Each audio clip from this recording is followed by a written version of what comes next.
we are warriors. We tend to overthink everything. We tend to go back and double and triple and quadruple check things. That's what makes us really good at our job, right? But it also leads to a lot of mental energy just draining from our bodies.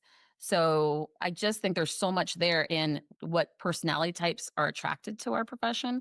And yet there's not, well, at least when I was going through, there wasn't anything to address the mental emotional fatigue that goes on.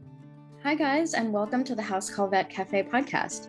I'm Dr. Eve Harrison. I'm a full-time integrative concierge house call veterinarian in Los Angeles, and I help other vets to build their unique mobile practices on their terms.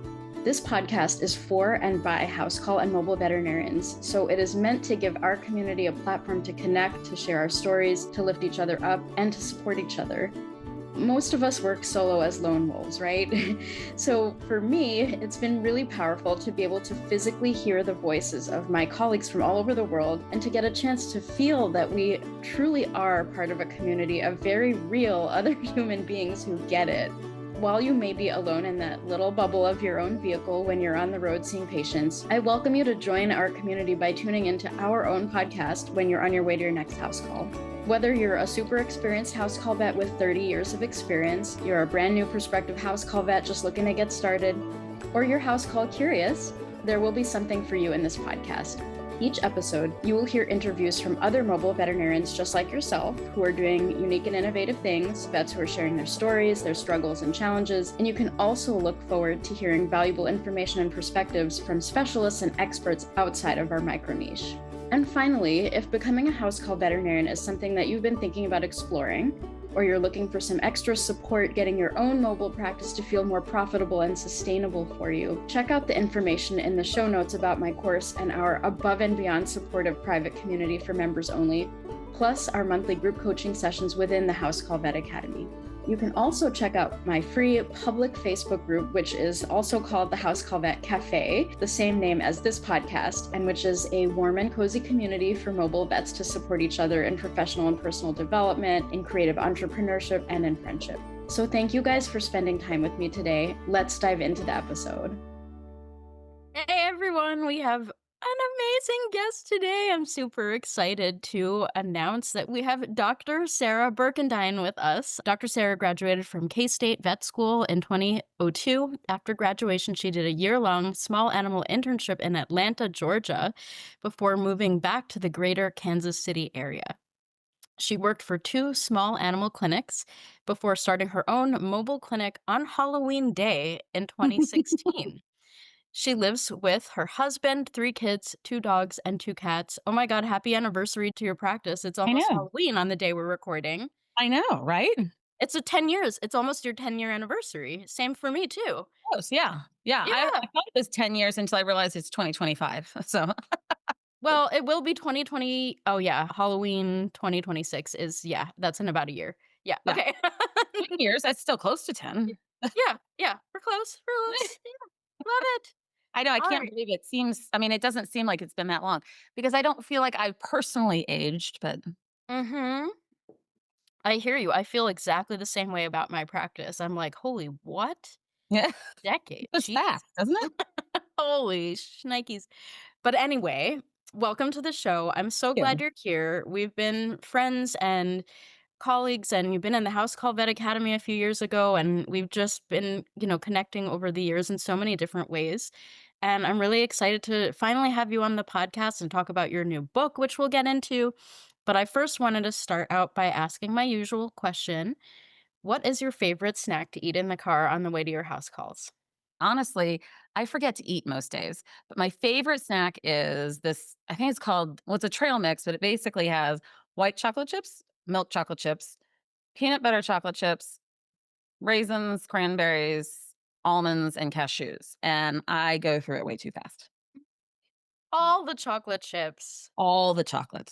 Oh my god. Well, and peanut butter, all the chips of all Yeah. kinds. I Yum. like to think it's healthy because of the raisins and the cranberries, but ugh. Mm. There might be That's nuts that fall on the floor on the truck because I missed my mouth while I was driving. I mean, I mean, are you really a mobile vet if you don't have, like, raisins and nuts and chocolate chips all over the floor of your vehicle? No. I have to say, I got to one of my lowest points driving and was so jealous of my friends who can eat at a table in a chair without moving anywhere when, those sneezes and coughs that just you don't know they're coming. And this was when I was trying to actually eat a lunch on the road and I was eating Greek yogurt and I put the yogurt in my mouth. I was on the highway, by the way, and one of those came out and shot No. Greek yogurt out of everywhere onto my dashboard, the Oh. steering wheel, everything, and I just was like, "I I miss eating at a table. Like, this is just." So I had to take my baby wipes and wipe down everything once I got off the highway. I was feeling really bad for myself, but Oh, I know exactly what you're talking about. That's so funny. I've never well, have I done that while driving and eating and sneezing? I don't know that I've had quite that situation, but I can imagine it being one of those, like, straw that breaks the camel's back where you're like, "Fuck everything." I know, I know. That's exactly how I felt too, and I'm Right. like, "I can't even reach the windshield well until I actually get out of the car to wipe the rest of it off." Oh. Oh my god, the things we go through as mobile Oh, vets, I'm yeah, telling you. Oh, yeah, and you don't understand that until you actually do it either. that's right. That's right. Right. Yeah. Uh, Well, that's a fantastic snack and a fantastic story about sneezing that snack out onto the windshield wiper. Thank you for that. What a great start we're getting You're on this welcome, I'm sure episode. everyone's loving that one. Oh, I know I am. So, okay. So, can you tell me a little bit about how you became a house call vet and what your journey was like to get there back Halloween 2016? So, first off, I am a claircognizant empath, so I kinda get these just messages or this, I don't know, intuitive kind of messages, I guess, and at least 2 or 3 years maybe before I started or I opened, I just felt this calling to do something, but I didn't know what it was, and so it would happen, at the most random times, and over, I don't know, like a year or so, I started kind of fine tuning what that calling was. And I actually had tried to buy the practice that I was working for at the time, but couldn't get enough funding for what the owner had wanted for a purchase price. And so I kind of thought, well, maybe that's what it is. And it turns out that wasn't. And so then this idea of, I thought, well, Amazon, everyone wants to order things from Amazon. And at the time, Target was, kind of starting to do their 2-day delivery thing. And I thought, well, God, yeah, I don't want to have to go store shopping. I want things to come to me. And so that started that idea of, well, God bless, I wish the pediatricians would come. I tired of feeling like a Sherpa with all the kids' things schlepping into the doctor's office with a baby carrier and all the things. And I thought, what about, mobile practice? And so I started looking into it and found that there were in other areas mobile veterinarians. And when I started into this, there were 3 mobile veterinarians north of the river. So Kansas City is kind of a spread out thing and it confuses anyone who's not from here, but it lops over both the Missouri and into Kansas and to Missouri over the state line. And then there's a river. So north of the river is kind of North Kansas City area, and the rest of us are all south of the river. And so there were 3 mobile vets north of the river. And a good friend of mine and colleague of mine had reached out or spoken to one of them, and kind of I had spoken to her about starting or doing mobile practice. And so she put me in contact with this gentleman, Dr. Kovac. And so I reached out to him. He started kind of taking me under his wing, and he is the type of person that just desperately loves helping and coaching people. And so I don't know, we had kind of gone to dinner and talked about it and had phone calls and whatnot back and forth. And I was still in that process of, am I going to do this or not? And before I knew it, he had already started the ball rolling with the company that made my truck. And when I found that out, I was like, oh, I guess I'm doing it. So it was like, it just gained momentum. And so all of a sudden, it was like there was no decision to be made. It was like, oh, okay, we are doing this. So that's kind of how it all started.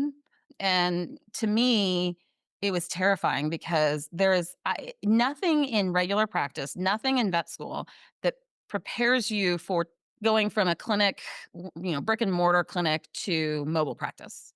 And so it was kind of like, I guess the one thing is, as I always say, is vets, we kind of, I don't know, figure it out. Like, we don't ever have the perfect situation, right? Like, we are always having to improvise. And so I think that's the one thing I took with me because, again, being a mobile vet is all about improvising, you know? And I always joke that I get in back into the truck or the trailer and be like, it's like being on airplanes, overhead bins, everything moves around. So you're like, is anything going to fall out at me when I open this drawer? Or how can I strap down my dental unit or that type of thing? So it's all these and what can I keep on there and what can't I? I mean, my autoclave went careening off the counter twice. And that's when I was like, so that's not going to be on the trailer. We're going to keep that at home. So, it's just a constant work in progress, I guess. So, but that's my origin story, I suppose. Yeah, that's amazing. I love that so much. Thank goodness for Dr. Kovac, right? Yeah, That was uh-huh. his name, Kovac. Mhm. That's so cool. He really took you under his wing like that, and he was like, "You will be a house call vet now." I anoint you. Well, and even then, I mean, we still talk and he still checks in on me and he is a really, really good guy, good veterinarian, and has been an excellent mentor for me within the mobile practice. Yeah, mentorship is so important. Having somebody that believes in you and takes you under their wing. Wow. Mhm. I mean, it's priceless. Well, and I mean, I've been really lucky because I know a lot of vets don't necessarily have that ever. But the first practice that I worked for, I was a kennel attendant there. And when he was the one who said, I really think you need to look at doing an internship after you graduate. And as you know, I dealt with imposter syndrome, still battle that from time to time. And I didn't think I was smart enough or good enough to do the match program. So the day that the matches come out, it opens everything up, right? So when they have open spots to fill, a classmate of mine was like, "Hey, why don't we try it for it?" I'm like, "What are you talking about? We can't, no, we can't do it." And so again, ball got rolling without any conscious decision on my part, and boom. That was the day that not only did I apply for, I got recommendations for, and then got accepted to the internship program at the time, Georgia Veterinary Specialists in Atlanta. And it was the most amazing year of my life. It was hard, it was emotional, it taught me, and I feel like it put 5 years of real life experience into that one solid year doing ER work and following around all the specialists. And so then I came back and my old boss that I was a kennel attendant for was like, "Now you can apply for employment with me." And he was like a second dad for me and an amazing, amazing person, amazing veterinarian, so well respected and loved by his clients. He really taught me how to not only how to practice in real life versus the ivory towers of academia, but he taught me how to really develop deep strong client vet bonds. um, and he always jokes, he's like, "God, you're a talker, Sarah." And I'm like, who do you think I learned from? He really did have a gift for not only taking excellent care of all of his patients, but he truly loved each and every one of his clients as well. He's retired, and haven't gotten to see him as much in the last quite a few years, but I mean, still, he's just family to me. So I've been really lucky to have all the mentors that I've had. I don't know why, but the universe just kind of guided me right to them. So I'm lucky. That's fantastic. Oh, I love hearing about that. So I caught wind of a word you said, which was claircognizant empath. Uh-huh. Can you tell me what that means? What is a claircognizant empath? Because that sounds amazing. And Okay. can see it. I can like intuitively figure out what it might mean, but I want to hear what it means to you. Okay, so I'm going to tell you something as a kind of tangent. I I can definitely do that with my kids. I always go back and I'm like, okay, I'm going to look it up because my interpretation, if you're going to build an interpretation off of my interpretation, the message can get. But the way I'll tell you what I think and then I'll kind of say a little bit just kind of what the technical, I guess, definition would be. But so as an empath, I can feel others' emotions. And to the point where I remember working with someone and they had gotten just really negative. And so I would come home from work and my husband was like, "How's your day?" And I was like, "Oh, it was awful." And he said, "Why? What happened?" And I was like, and I'd be thinking about it. I'm like, I, I don't really know. No. And it took me a while to figure out that I was absorbing that energy, those feelings. And, that was probably not 13, 14 years ago. But I've done a lot of research because I am very interested in mental health and neurodivergence in our population. And so I kind of did a deep dive into why am I the way I am? And so one of the things that kinda connects is most feel emotions and feelings from others. So in that way that if I was hanging around with someone, like I have a client that I call sunshine incarnate, and I could be in the worst mood, and I am around her, and I forget all about it. I mean, she radiates joy for me. And so it's wonderful in a way that the positive energy I can just kind of bask in, but then I have to be careful about where I place my attention and what environments I put myself into because I can feel all of that too. And I can feel like myself condensing down into myself when I feel that negative kind of emotions or feelings, right? So, claircognizant part of it, and this is to my understanding, is that I do tend to get sudden flashes of knowing messages, I guess. For instance, here I'll tie this back to veterinary medicine. And one could argue that our training, our experience, all of that could be the reason why suddenly something pops into our heads, right? But I was dealing with a patient and the dog just wasn't acting right, just ADR. I might have had a few vomiting spells or whatnot, and was just again very vague symptoms. Maybe I can't remember, but it was more or less the vomiting, not eating, and just acting odd, was all I had to go for. And so we were talking about what to do next, and she was asking, "What could this be?" So I was going down the usual suspects, right? And so we had gone on from what I thought it could be, discussing that we needed to do blood work. And we'd been talking for, I don't know, 3, 5 minutes or so. And then all of a sudden, shooting in almost like, whoa, was Addison's disease. This could be Addison's disease. Like, I wasn't even thinking about differentials at that point.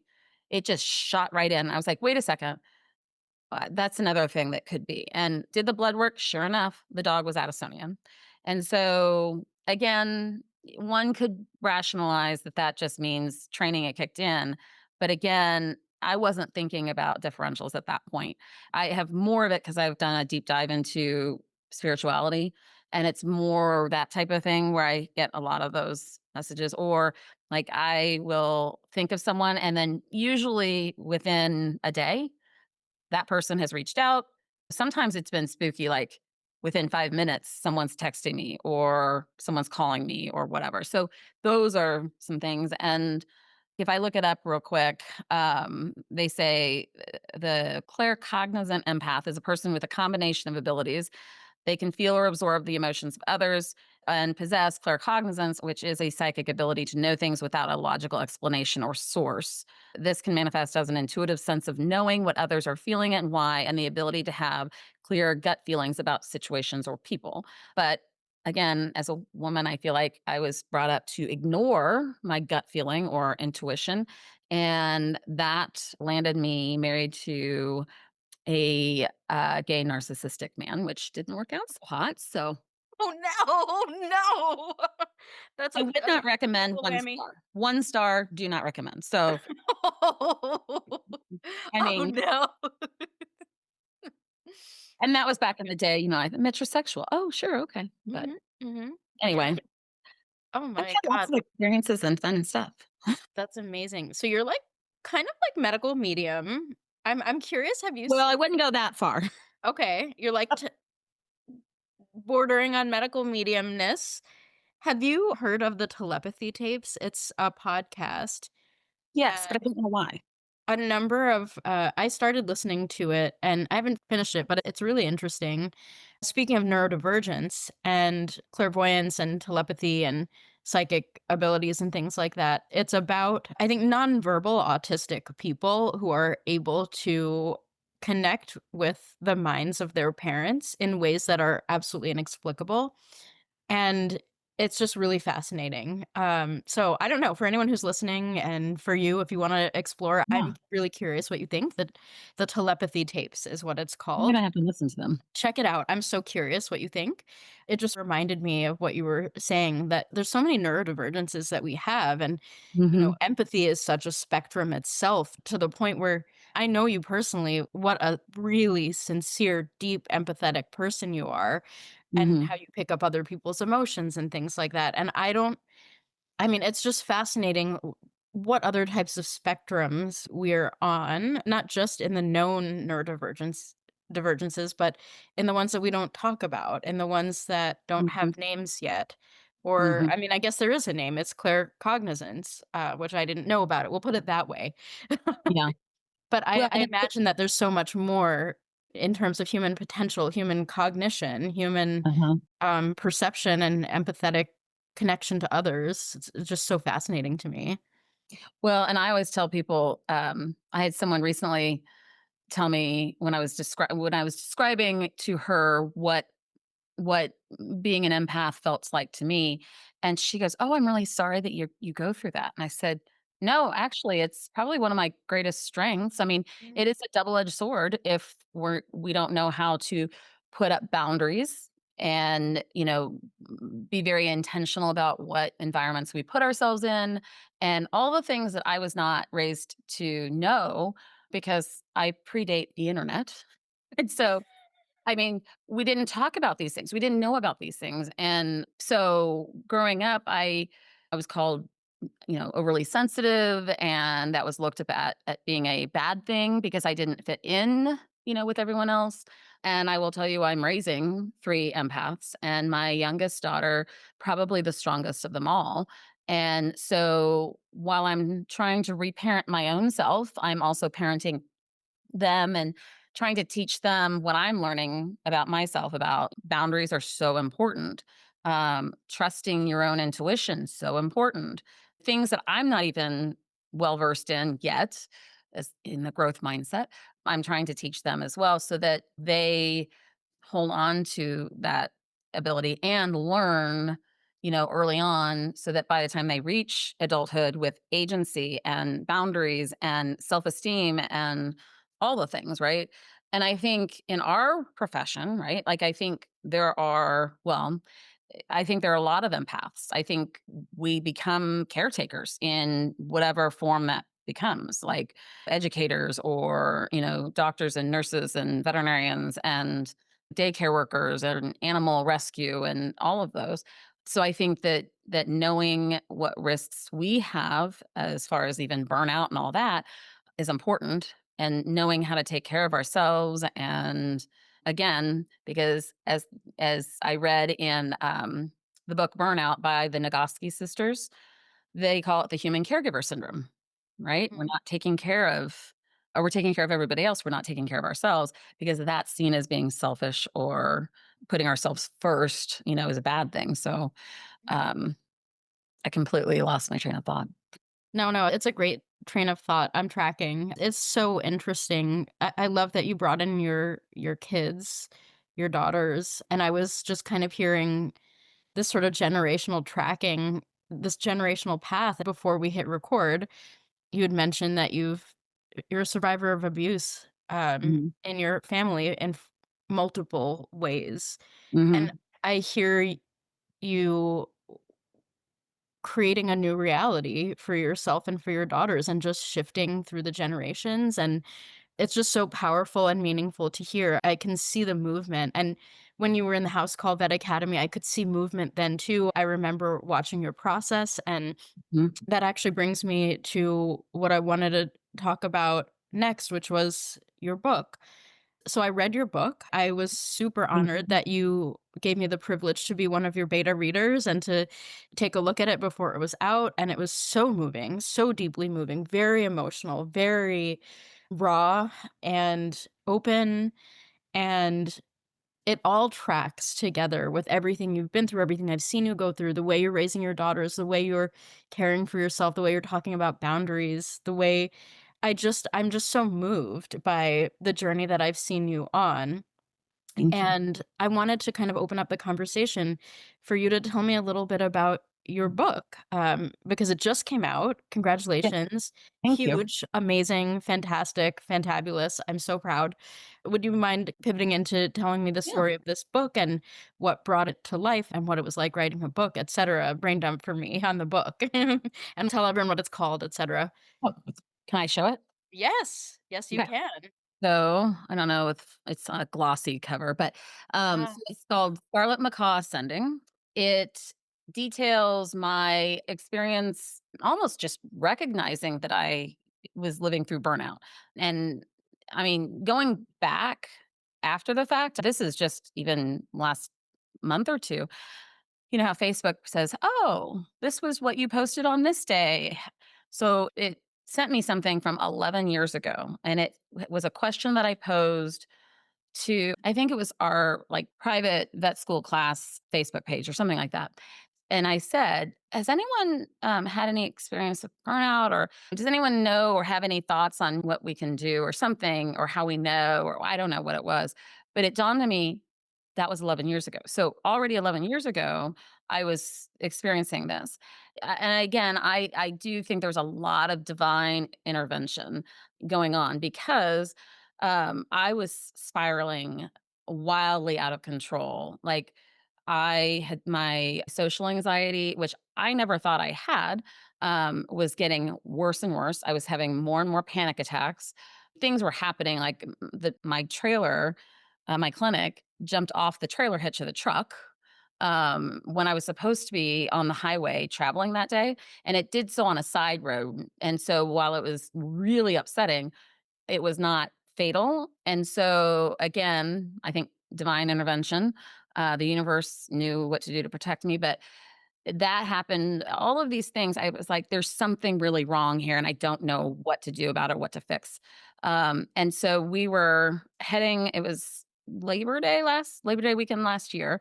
My daughter does Irish dance class. So we were heading to her fesh, which is like the Irish dance competition. It's the Irish word for that. And we were heading down there. And I was just kind of breezing through Facebook. And this ad popped up for a veterinary wellness conference.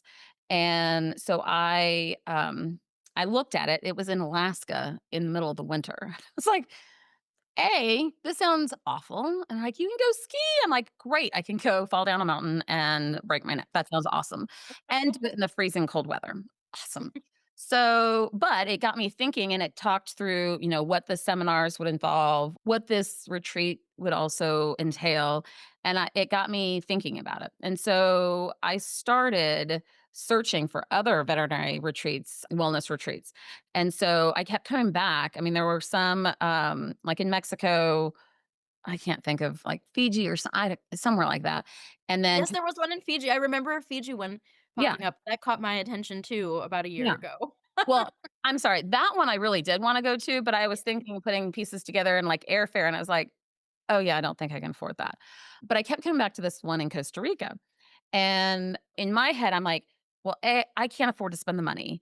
That's selfish. I haven't, you know, to spend that money on I can't do that. And I just was getting very terrified. So I kind of pushed it away and didn't think about it for a week or two.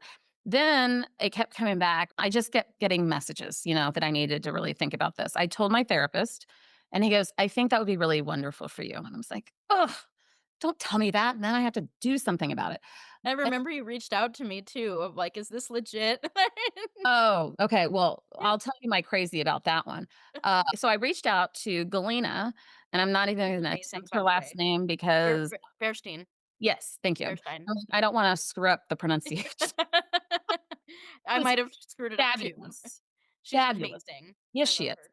But I emailed back and I was like, "Okay, I'm pulling out my crazy on you. I don't know what to do." And she was amazing. She answered all my questions. She was so empathetic and compassionate and all the things. And so finally, I remember the day I decided, "Okay, we're going to do this." And I signed up.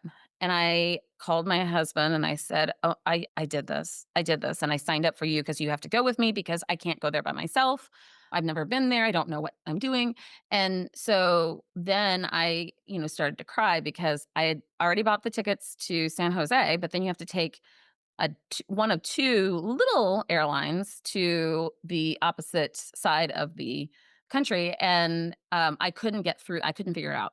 And so anyway, I finally got the airline tickets, but I was sobbing because I was so panicked, so terrified, so ashamed of the fact that I was having to do this and spend all this money because I, as a caretaker, couldn't take care of myself.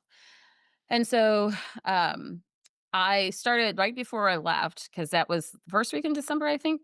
So Thanksgiving, I start to panic. And I'm like, "Oh my God, I can't find anything about this." And Facebook pages, there aren't many posts. And I'm like, "What if this is a scam?" And I was envisioning, oh, I can't think of the movie. Kathleen Turner, Michael Douglas, Danny DeVito. They were in Jewel of the Nile or one of those movies where they are now traveling through the jungle because their bus is capsized and there's drug dealers after them and all this. And I'm thinking, oh my God, that's going to happen to us. And literally had a panic attack a week before we left. That's when I reach out to you, like, do you know these people? Is this really legit? And looking back on it, I'm like, "Oh my god, I was psychotic. I was out of my mind." But I think that's where I was in burnout, right? I mean, I was living in end stage burnout for probably several years. And so went down there and it was the most amazing, the most profound experience I've ever had, aside from giving birth to my children, because it was so transformative. I told Galena at the end, she asked if we would record video testimonials. I also had been in the jungle for almost a week by the time we did this, so I looked the way I looked, and I said, basically, this retreat was CPR for my soul. It really was. There was so much weight lifted off of me such that I felt like I was able to take in love and send love out because before I had this armor going on, and that was what broke away. I just got chills. That's what was broken away when we went there. And so coming home, we came home like at, I don't know, midnight or 1 o'clock in the morning, Saturday night. Sunday, I spent just doing laundry and whatnot because I had to go back to work the next day. And so I started doing a photo journal in Facebook so that I would have it somewhere, kind of everything that we did day by day. I spent 3.5 hours putting together photos and just taking what we did day by day. And I got so many comments coming in on that. And my aunt had commented, "You're a really good storyteller. It's almost like I was there with you." And I don't know, about a week or so later, somebody else I was talking to, I recognized the signs of burnout in this person. And so I had already decided that I was going to write a journal just for myself so I wouldn't forget any part of this amazing experience. And I started thinking more and more, you know, what if I had had the opportunity to read somebody else's story that would have helped me get help sooner? I think I need to write this story. And I told my husband, I said, because if someone else sees their story in my own and it helps them seek help sooner than I did, then I have to do this. And so it took me about 8 weeks to write. Because well, How did everybody says that, but here's the reason why, because perimenopausal brain fog, like, I won't remember anything. So I was, like, racing against the clock to be like, "I don't want my memories to disappear and then I won't remember," right? Uh-huh. And so, I mean, and the first draft was awful, like, stupid awful. But it was basically just a scaffold, right, for me to go back in there. I was literally just putting down the events as they happened. And then I went back in and wrote it the way I wanted it to be more literary, basically. But I loved writing. I've always loved writing. And I remember my daughter going, "When are you going to be done with the book? Because you're not paying attention to us." I literally came home from work and I would write at night. all day, Saturday and Sunday, I would write. And then when we got into the editing process, I thought, oh God, this part's gonna suck. I love the editing process. And it was fun. I learned a lot because I never took a creative writing course in school because I was always headed down the biology route to go to vet school. I loved it. I have several ideas for other books that I'd like to write. But it was really easy when you're not writing fiction because all I was doing was recording everything that had already happened. And I wanted to write it and be very mindful of Sonia, who was our seminar instructor, Sonia's teachings and not divulge everything that she taught us, right? But at the same time, bring up topics that we discussed and how they were important in my life. Um, and, again, my goal still is I want this message out there because I can't tell you how many people are suffering. If you look at the veterinarians are leaving the profession, the ones who are suffering in silence. I've had a classmate reach out to me and they've told me that they believe that they are where I was. And it broke my heart. I reached out to them and I said, hey, here's in a private message, I reached out and I said, here's my phone number. Please, please, please, if you ever need anyone to talk to, because I know what it felt like to be so ashamed of being in that place. I cried when I had to tell 2 or 3 of my closest clients that I've known for 20 plus years where I was going and why I was gonna be gone for a week, and I broke down because I was so ashamed that I had gotten to that point. And looking back now, I think it's ridiculous that I was feeling ashamed because it's not my fault. I just wasn't given the tools. And my burnout symptoms are going to look different from the next person's burnout, and the next person and the next person. That being said, I think there's commonality in the fact that if you look at what personality types are pulled to our profession, empaths. I learned down there that neurotic personality types are more likely to be in medicine and specifically veterinarians. Yeah. And I thought it meant psychotic. And I was like, don't call me neurotic. But what neurotic meant was more that, we are worriers. We tend to overthink everything. We tend to go back and double and triple and quadruple check things. That's what makes us really good at our job, right? But it also leads to a lot of mental energy just draining from our bodies. So I just think there's so much there in what personality types are attracted to our profession. And yet there's not, well, at least when I was going through, there wasn't anything to address the mental emotional fatigue that goes on. And I'd heard compassion fatigue.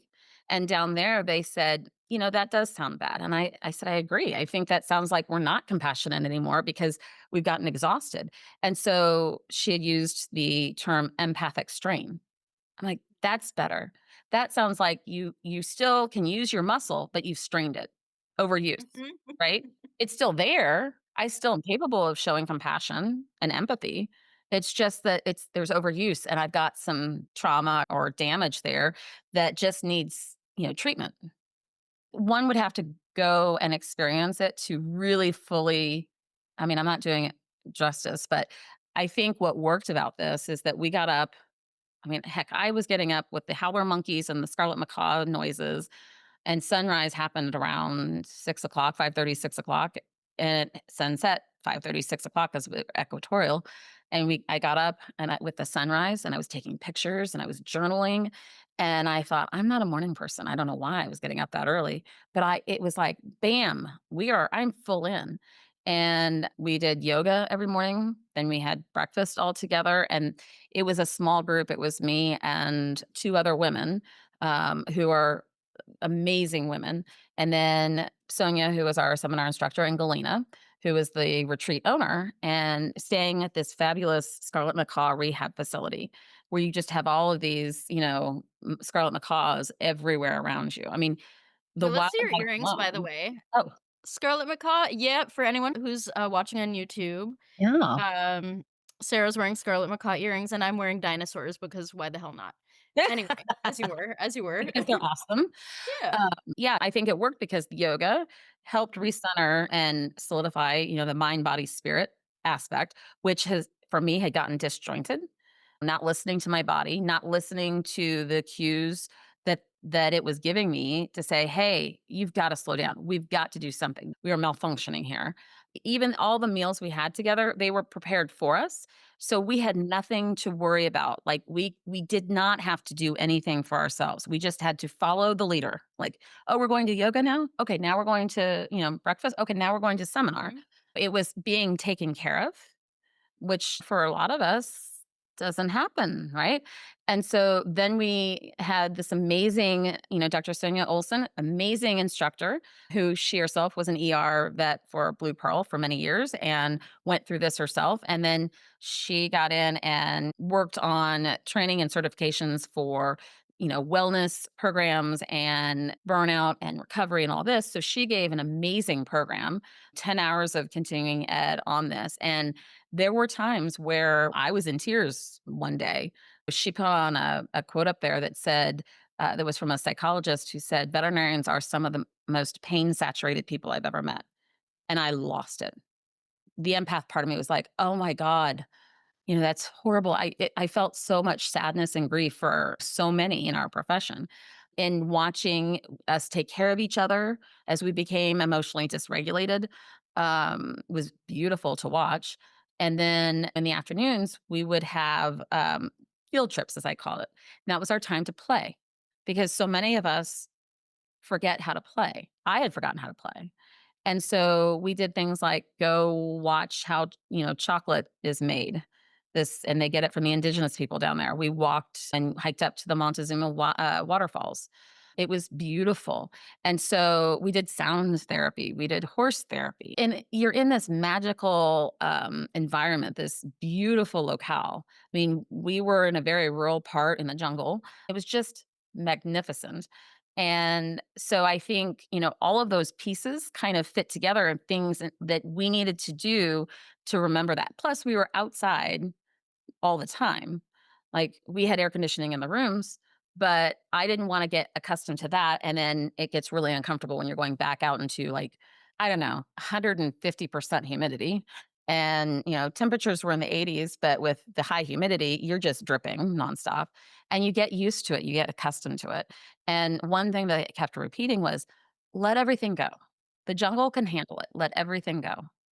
And I did. I released so much that I needed to, but I so encourage anyone who feels like they may be spiraling out of control to seek some of these retreats out because they're out there and there are quite a few out there. In fact, the retreat I did, they have since split into two different ones. Galena's doing her own, and then the Dr. Sonia Olson and Jeremy, the owner of the Scarlet Macaw Rehab Facility, they're going their own direction. So there's now even two where there was only one. So it's even you're getting more. So I think it's very beneficial, for anyone who's thinking they're there, in burnout. So Yeah.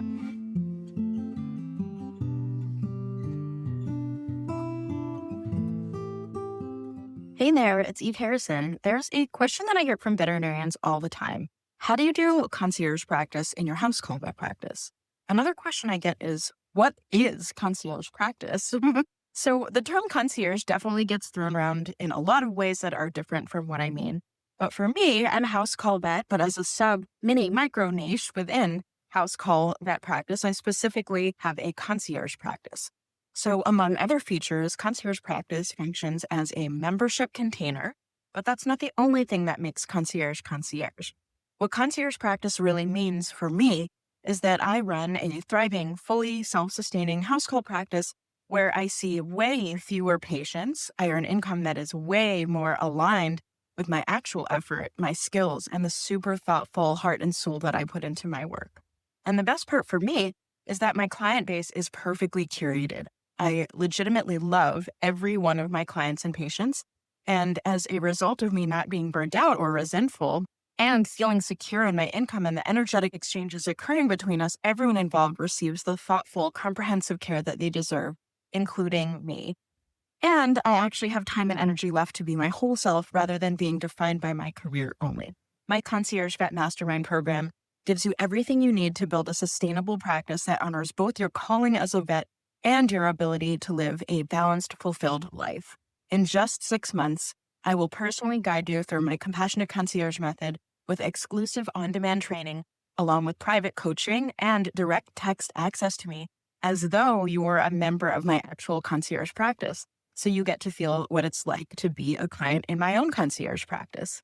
You'll learn exactly how to structure, price, and market your services while skillfully and compassionately honoring your own boundaries. Plus, you'll join a super intimate community of like-minded veterinarians who are transforming their practices right alongside you. Do you want to learn a little bit more about what concierge vet practice is and if it's a good match for your goals before you commit? If so, check out my free concierge vet starter kit. Both links are in the show notes for you. Welcome to VetMed's best kept secret, and I'm sharing it all with you. I can't wait to see you inside. So, yeah, this is all amazing. And I loved reading your book about this experience, which you went into great detail about all of your emotions as you were going through these things. I agree with so many things that you said. There's so much of us as veterinarians carrying the pain that we do. And so much of us, so many of us carrying compassion fatigue, which is also, I ended up getting certified as a compassion fatigue certified professional because this is rampant, it's everywhere. But the better language for it, I think what it actually is secondary PTSD. Mhm. Right, it's actually trauma, and it's secondary that we take on from everyone else. Mhm. But I also love the language that you and your kind of mentors had used, the empathic strain, and compassion strain. There's so many ways that compassion fatigue can show up. It can show up in terms of just so much compassion that you're fatigued, or so much compassion that you run out of compassion. And some people become jaded and stop feeling their compassion, or it's tied to burnout as well. There's sides of a coin, right? There's Mhm. so many ways that we can call what this really is, what it really feels like, secondary trauma, but also what it is it's a severing of the mind body spirit connection. And the Mhm. body is completely separate. And we know that the body keeps the score. And when we cannot release, right? When we cannot release what's in the body, everything gets fucked. Everything emotionally, Yeah. spiritually, we lose ourselves. We don't know what's up and what's down. And Mhm. so I love that you had in this retreat experience all of the mind, body, spirit connecting experience, the sound healing. I do that at my retreats too for house call vets. And the time in nature and the free time, the time for play, the time for ridiculous, the time for not structured, the time for being cared for and being in community, being witnessed as you release and release and release through tears, through the eyes, through movement, through yoga, through all of it. So I love and echo so much of what you said. And like I know Galena. I don't know Sonia yet. I think I need to know her. You do. But Galena is fantastic. I met her very briefly at BMX, and instantly we were like, "Yes!" And it's been on my to-do list to actually like host one of my house call vet retreats there at her place. So You right, should. You right. should. We're gonna I'll talk sign about up it. for that one. Okay, okay. I wanna go back. Okay, yeah, Costa Rica is beautiful. I've been there, like, everything you said about waking up to the birds and the monkeys, like, I've experienced that in my own ways, like, not in this retreat per se, but Mhm. I know that the magic of Costa Rica, and it's fucking magic. It Yeah. is. I could feel it was beautiful reading your book and your descriptive just so like play by play, like every minute. It's so interesting how you write and how you write how you perceive the world. Like this is Mhm. just an echo of what's inside, what you experienced, right? And it was so Welcome to my crazy. welcome to the crazy. We're all, yeah. And I think it spoke to me because I have some of that same crazy, right? You know, I'm like, oh, that's gorgeous. That's beautiful. The play by play of every emotion, every micro movement of this journey. Just so luscious and like seductive. Like you want to read more and more and what happens next. And then what other color scarlets are there and macaws and like what did you do next? It just really, really pulls you. So the experience itself is so luscious and juicy and tantalizing. And the way you describe it and the way you experienced it, I think is just so powerful. So I'm really excited that you put this out there. I also love that you mentioned like the sort of the perimenopausal, like the what stays in your brain. Like you need to get it out on paper quickly because I felt like what you were talking about very, very similar to how I feel when I'm creating courses, content, things like you enter a portal and you're like, Yes. it's now. It's now. I have to get it out before the portal door closes because it's a race against time when the spell will be over. There's a spell on me right now. It has Yeah. to come out now. And there's a channeling, right? There's like the universe has something coming through. You feel it. I'm Mhm. sure you do as well with the claircognizance. I'm like that's stumbling Yeah. on the words. But there's something about creation and putting things out into the world that need to be birthed through you. And there's this Mhm. urgency that comes. So I Mhm. very much recognized what you talked about, like 8 weeks, it's coming out. This baby is coming, Yeah. you know? Well, that's exactly it was like that's Yeah. what I liken it to. It was like giving birth. I mean, Yeah. far less painful, but More cathartic, maybe. On the yes. cathartic side, less on the painful side. Yeah. Well, it's funny, people always say, "Was that healing for you writing the book?" And I'm like, No, the healing was in Costa Rica. This was just fun." And, Hmm. when I got back home, our yoga instructor, Linnea, I have never met anyone like her, and because when you go abroad, everyone's using WhatsApp, right? Like, I don't ever use WhatsApp here unless I want to connect with people in other countries or from these retreats, and so she sent me this song is gorgeous. I love it so much, and I could only find it on YouTube Music, because it's not on Amazon Music, and it is, but not by this artist. So I heard it for the first time. I remember I was in the bathroom and I don't know, I got a notification and it popped up and I started listening to it. Boom, tears strolling out of my eyes. I collapsed on the floor because it had been, I think, I don't know, 4 or 5 days since I'd gotten back, and my heart ached to be back there with all these beautiful people, and I mean beautiful souls. I mean, they're beautiful externally too, but beautiful souls. It was just, and I talk about it in the book too, where I was homesick for seeing these other people who were just, other empaths, other people like me. I've always felt like I was, an outsider, like I never really fit in or belonged, and I can bore you some other time about the reasons for all of that, but to almost like have a mirror held up to me or to see other people that were like me, I immediately on the plane ride home was like, "Oh my god, I thought this whole time I was an ugly duckling." And here I saw these swans and I recognized them and I was like, "Oh my god, I've been a swan the whole time." And there are these people and they are truly amazing, amazing souls.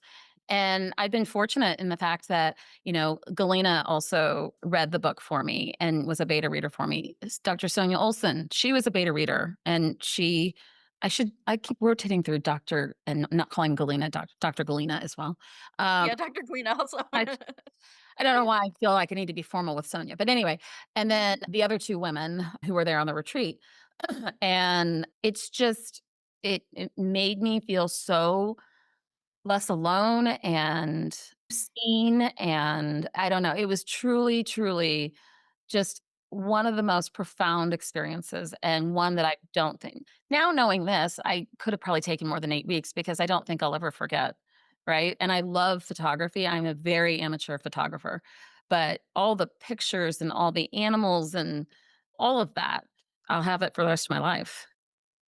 So So beautiful. I love hearing you talk about how you were homesick for these people that essentially you found home in them, right? And Mhm, they became your home and the people that you mhm, felt safe with that had witnessed you in your journey. mhm. Just so beautiful that being seen and feeling less alone and not alone and healing that wound of belonging. Right. And what's so very interesting is I wanna even take it out another level, that in my retreats, people talk about the same things.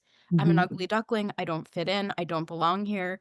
And the minute you connect the mind back with the body, the minute you create safe space, the minute you're immersed in a place that is intended for your healing and you allow yourself to receive it, you understand that you belonged all along, that you were the swan all along.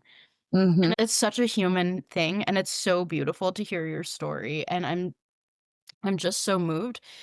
And the other thing is I myself have been in these same experiences in retreats that I've done, more on the Mhm, psilocybin side, mhm. which cracks you open all the way open.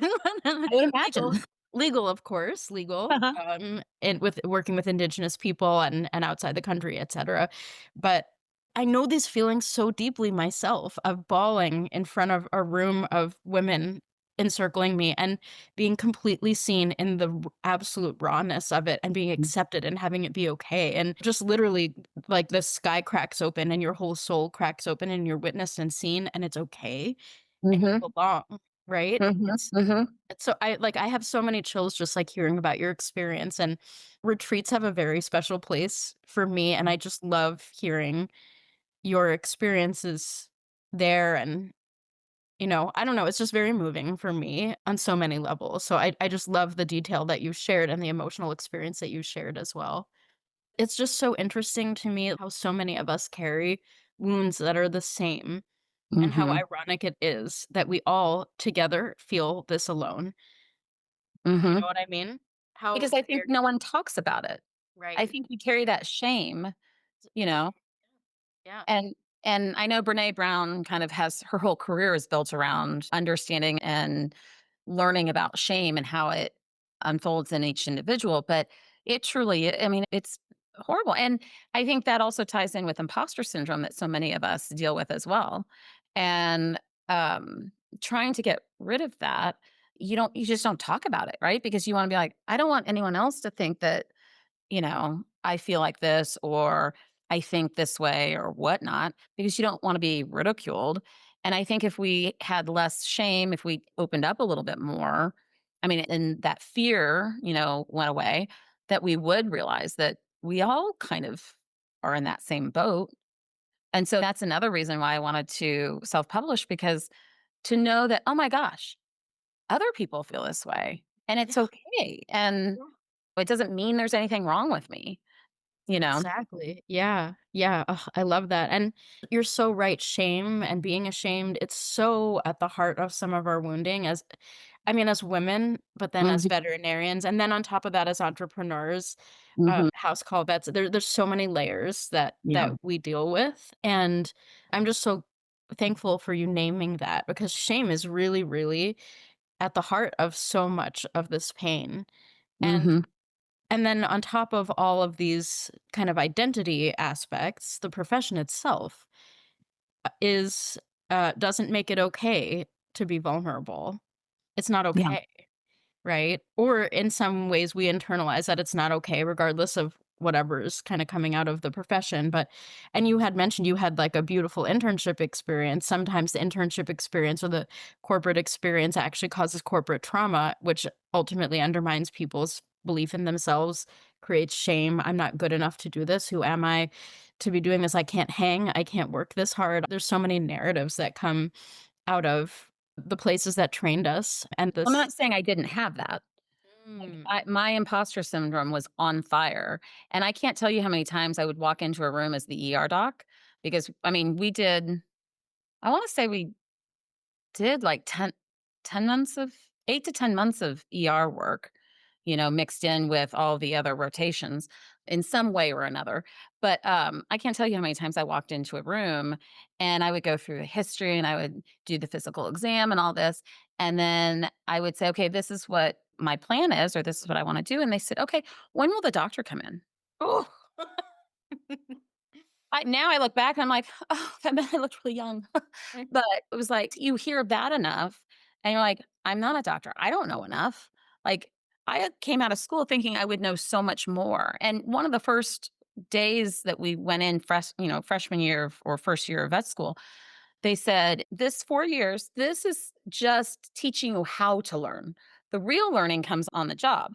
And I didn't realize how much of that is so true, and so by the time we got closer to graduation, I was like, I don't know enough to do this," and that was one of the big drivers as to why I eventually did the internship, which I think is so important. I knew I never wanted to specialize because I wanted to be able to see I loved ophthalmology, I loved cardiology, I loved various facets of it, and the things that I loved back then oftentimes are not necessarily the things that I see as much anymore. Like, I've been driven more towards dermatology, allergy issues, and behavior because that's what seems to be much more common.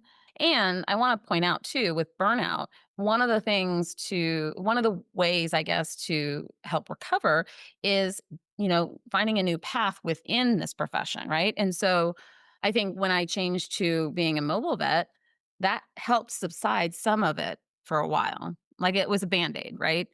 And, "Oh, what if I do this? Or what if I do that?" And so many people, in fact, the radiologists that I used to work with that would come to our practices and do ultrasounds and read X-rays, radiographs. She was a general practice vet for a couple of years, she told me, and she was headed towards burnout fairly quickly. So she went back and did a radiology residency, and that helped her come back from the point of burnout. And I think for so many of us, we just say, nope, this is the path I have to be on, and there's nothing else I can do, right? Because it's scary to veer out of the path that you feel like you're going to be in the rest of your career. And the other point I wanted to bring up too is that I also had started to blame the profession. I was Mm, so angry and I just felt like this profession would chew us up and spit us out. And I think that is part of that burnout too. You know, you talk about jaded. Like I was so angry and I thought, it's the profession. There's no support within the profession. And I don't know where that anger came from or stemmed from, but I truly did. I just felt trapped. I felt not supported. And I don't know necessarily that that's actually true, right? But it felt true to me at the time. It was my perception at the time. And I think that was part of that where I talked about there was a barricade or a suit of armor preventing me from accepting the love and acceptance. I think that was part of it. But it's all wrapped mm, up into one, and it's like you can't fix one without fixing the other, and then you can't get mm. to this without doing that, and it's just complex. It's so complex. Yeah, yeah. This is It's why we cannot do it ourselves. We mm, can't fix it ourselves. And I remember before I ever started seeing a therapist back in the day, I was like, "I should be able to do this. I should be able to do this. I don't need a therapist. There's something wrong with me if I can't fix myself." Well, no, none of us can fix ourselves. mm, We need another's help. mm. It's like why human doctors don't work on themselves, or they shouldn't. You know, maybe they do. I have to say I do work on myself a little bit, but um, I might do fine needle aspirates on various things in my body, but I've been told not to by my doctor. I don't listen very well. But my point is, like, we need, other people. We cannot get ourselves out of burnout alone, and we shouldn't be shaming ourselves because we can't do it. Oh, bravo, amen, brava, all the things. I cannot agree with that more. I had a mentor that recently said to me, "You can't see the label from inside the bottle." You don't know what's in here sometimes without a mirror, without a Mhm, reflector, without somebody holding you in compassion and grace and seeing the full humanity and the pain and sitting with you in it. We're social creatures. We're mhm, never meant to do this alone. We're never meant to heal ourselves. We're not meant to pull ourselves up by the bootstraps, right? And so mhm, many of us have this illusion, delusion, toxic thought pattern that's been put into us somehow that we need to do it ourselves. mhm, We're wrong if we can't do it ourselves. And there goes the full cycle of never being able to get out of it. So it mhm, is so beautiful. I'm a person that believes wholeheartedly in support and asking for help and immersive experiences to just shake the snow globe, as they say, because we can get so stuck and really start to believe our thoughts that I should mhm, be doing this myself. I should be better than this. I should have more capacity. And it's false. mhm. It's simply false. So I But just when no I one love teaches you how to do that, no, no, but you that's right. do, That's right. right? That's right. And that's one of the things too, like, there were so many lessons that I pulled from this week-long experience there, and 2 of them were learn to ask for help Oh, and yes. learn to accept help because those are 2 Mm, drastically different things, right? And I think that idea that we have the weight of the world on our shoulders, well, it's because A, we're not good at asking for help because we are the caretakers, we are the helpers, right?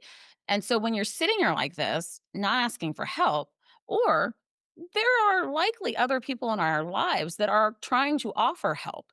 And I told my husband not long after we got back, this is petty, but I don't know if I was unmaking the bed to put the linens in the wash or something. I don't know. Anyway, he goes, "Here, I can help you." And I was trying to figure out how to get this. Oh, we have those sleep number beds. And so trying to lift the sleep number, and I was trying to use the app on my phone and it wasn't working right. And it was being really slow. And he had finished lifting his side and he used the remote to lift my side. I was mad at him. I was seriously pissed off. And I actually said to him, I told you I could do it. And it was almost like I was looking from behind myself and I was like, what is your problem, Sarah? Like, this is stupid. And because I've gotten to be very reflective and self aware. And I'm like, like, you're insane. What's going on? And I got to the base And of you it. shamed yourself in it even in that Yes. moment, right? Yeah. Yeah. And it was basically like, I was mad because he took away my ability to do something. And with that, it was my ability to feel like I was worthy or valuable. And I Mhm. was like, whoa, like we clearly have not learned enough here because I'm still basing my worth and my value on what I can do. And if you take that ability away from me, then you're taking my ability to feel worthy, to feel valuable. And that's where the anger came from. And I was like, it's a freaking bed linen, or actually, it wasn't even that. It was getting the thing lifted so I could get the sheets off. And I'm like, you are a 2-year-old, Sarah. Stop being a 2-year-old. But What a you beautiful moment of noticing and catching yourself in that and seeing it for what it was, right? We're never going to I'm be saying I perfect. completely learned, but No, I mean, when it's always a work in progress. We're never going to be perfect. We always are, our old habits die hard. But what's really beautiful about that moment is you saw it for what it was and you were like, ah, you laughed. And you were like, ah, I recognize you. Worthiness wound. Here you are. yes, Got it. yes, yes. Well, it's just so beautiful. I love that story. And the small things are often the big things. So Yes. I really love it. It's not petty. I think it's a really big, important No, moment. it's a But I little mean, bit. eh, you know. But I love this so much. This conversation, we could go on for hours and hours. And I'm just like in my happy place right now, just like hearing you speak Aw. and your story and everything. I'm just so moved. So, before we close up the episode, I wanted to hear if you had any advice for veterinarians who are thinking about becoming a house call vet or who are a house call vet and maybe either struggling or maybe not even struggling, but just sort of like blah, not end stage burnout, but getting there, that kind of thing, which is 90% of people that I know. Yeah. What would you say? What would you say to those people? Um, so I guess I would say, because that's kind of a loaded question, right? Like, Yes, indeed. I would tell them that if they haven't started, the ones that are thinking about it, I would tell them to join your house call academy. Because had I known that when I first started, although I don't know when you actually started that, but had that been available to me and then I knew about it when I first started, that would have taken so much of the work out of it for me, right? Like, and I would have had so much more confidence in doing, because I think a lot of my stress came from, oh my God, I don't know what I'm doing. And there's no blueprint, right, for this. So we're all just kind of making our own way. And I am a type A personality. That is, I don't like doing that. I want to follow the rules. I want the guidance, that what they say, like watch one, teach one, do See one, one, do right? one, teach one. See one, do Yeah. one, teach one. Yeah. Yeah, I love it. And so with that, I would have said, okay, the ones who are thinking about it, absolutely do your house call academy. The ones who are already in it and who think they may be kind of, and I will say that apathy piece is a symptom of burnout too, right? Where you're just like, "Ugh, I don't care anymore." Absolutely seek help, whether it be a retreat, whether it be, and quite frankly, it doesn't have to be a veterinary minded retreat. But at the end of oh, you didn't get to see it because I hadn't put it in the copy that I sent. I just sent you the Word document about the book. But like, I put in there wellness resources. And I know we Oh, talked about it, but yes.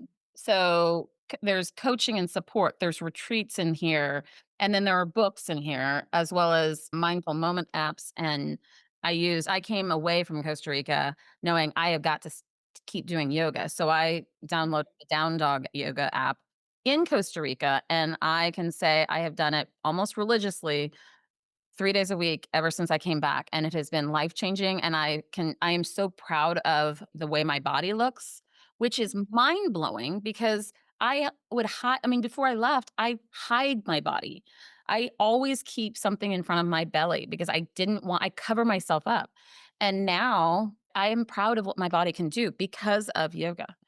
And Mm, so, again, I put those at the end of the book as resources that Sonia helped me come up with, you helped me come up with, and a few other people helped me come up with, just from the wellness aspect. And that's I mean, with regards to like the veterinary only retreats, a lot of those can be for anyone. And so, again, I think, reaching out for help or having a buddy system, having a classmate or a colleague or somebody that you say, okay, we're going to partner up. And if you notice that I'm going down, because I didn't necessarily notice into the end, say, if I see that about you, I'll let you know. If you see that about me, let me know and help me get help.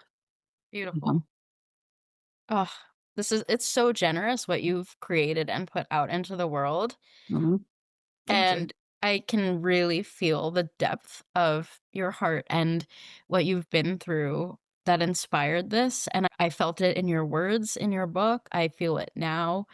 And I'm just so moved and inspired. And I'm so proud of you for everything that you've achieved and that you've been through and the ways that you've allowed yourself to start to receive. It's Well, thank beautiful. you. It's I really beautiful. I went to another retreat recently. Of course you did. Now you're an addict, right? Well, it's Retreat my addicts unite. 1,000-mile maintenance, right, every year? And so it wasn't a veterinary retreat though, but I told people there, I said, "I'm like a pit bull. I can't sit still. I just want to love everyone and take care of everyone, and I am, like, vibrating just because I can't wait to share my love." I mean, I came in like a German shepherd, guarded, protected, like, always on alert, being like, "Where's their threat?" Right? And I went back to being that pit bull that I just want to love people and take care of people and all of that. So that was kind of my ending thought about why I did this. And I just don't want people to feel the pain and suffering that I did for any longer. So Yeah. Thank you so much. And it's been an honor also for me that you loop me into any semblance of this journey that you've been on and that I've been able to witness it. And it's just very moving. And yeah, just thank you. I'm so excited that we finally recorded this episode. And actually, before we close up the episode, can you tell me what is your favorite tea or coffee or other beverage to drink? okay. So we're at I a can very cafe, you know. easily. For any Ted Lasso fans out there, tea tastes like brown water to me. Nope. I mean, I will say there was one, but I don't like hot beverages. I mean, coffee I could take every now and then, but it had to have rum chata for my cream. I So, love rum chata. Oh my God, rum chata is so good. well, Cinnabon K-Cups with rum chata, but I decided that probably wasn't the best, use of my calories, and so my preferred caffeine avenue, which I limit myself to 3 times a week, is Dr. Pepper Zero. Other than that, it's just water. That's all I All drink, right, that's solid, solid. but Yeah, Dr. Pepper is, like, delicious. I haven't had it for a few years, but yum. and has one of the highest caffeine contents. It's what I lived off of in vet school. But I wanted to also take this opportunity to thank you for agreeing to read my book and give me feedback. And like, I was so honored to have you be a beta reader for me, and so honored to have you. I mean, you wrote a testimonial for me, which I so appreciate, and then offered to let me come onto your podcast. So thank you so much. I so appreciate this. So I'm truly blessed. Yeah, the honor is mine. You're so very welcome.